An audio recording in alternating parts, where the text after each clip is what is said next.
में बहुत लंबे समय से मूल निवास भू कानून की जो लड़ाई लड़ी जा रही है, उसको समझने के लिए कुछ लोगों को, जिन लोगों की समझ में नहीं आया कि मूल निवास और भू कानून क्या है, उनको देहरादून से करीबन 100 किलोमीटर ऊपर चक्राता आना चाहिए।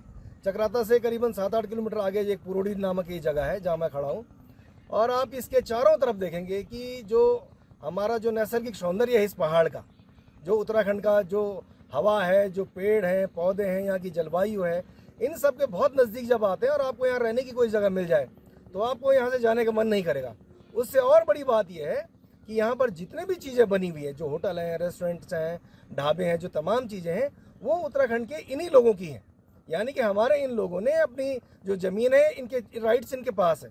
और यही उस मूल निवास भू कानून की जो लड़ाई थी, वो यही कहती थी कि उत्तराखंड के जो साधन है, संसाधन है, उत्तराखंड की जो ज़मीन है, उस पर सिर्फ और सिर्फ उस व्यक्ति का जो है अधिकार होना चाहिए। और इसीलिए आज यहाँ पर जब आप आते हैं घूमने के लिए, आपको मसूरी जैसी भीड़ नहीं दिखाई देगी, नैनीताल जैसा नहीं दिखाई देगा, आपको देहरादून, हरिद्वार, उधम सिंह नगर जैसे जो क्राउड जिस प्रकार का दिखाई देता है वो यहाँ नज़र नहीं आएगा। और ये सबसे बड़ी जो ताकत यहाँ की है कि ज़मीन बेचने का जब अधिकार नहीं रहा तो इन लोगों ने धीरे धीरे, भले वर्षों लगे होंगे, अपने अपने छोटे छोटे साधन संसाधनों से ही अपने ये चीज़ें जोड़ी हुई है। और यही है मूल निवास।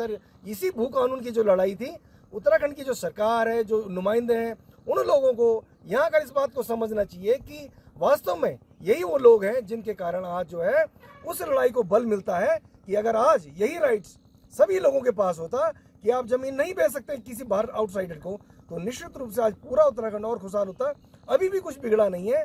सरकार को और उन नुमाइंदों को जिनके पास सरकार चलाने की जिम्मेदारी है, उन लोगों को चाहिए कि इस प्रकार के जो तमाम जगह हैं, चक्राता जैसी जो जगह है, इन सब लोगों से सबक सीखते हुए हमें इस प्रदेश को बचाने के लिए काम करना चाहिए। और आप सब लोगों को, जो भी लोग मैदानी क्षेत्रों में रहते हैं, उन लोगों को 2, 4, 6 महीने में एक चक्कर इस क्षेत्र का जरूर काटना चाहिए। आपके सारे लंग्स की इतनी शानदार एक्सरसाइज हो जाएगी, आपको दवाइयों की जो जरूरत नहीं पड़ेगी। नमस्कार।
आगे कितने आगे 7 मिनट नहीं, अब 3-4 मिनट। 2 मिनट बस चल जाए 5 मिनट थोड़ा रुक जाते हैं ठीक है अगर रेस लगाते हैं चलो अब मेरे चक्करों में तो चलो। जाएगा मेरे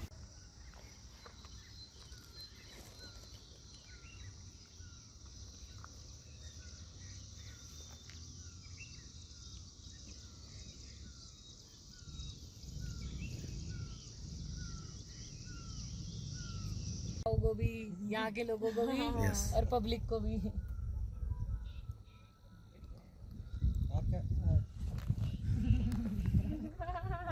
अबे इतनी जल्दी भूल गया।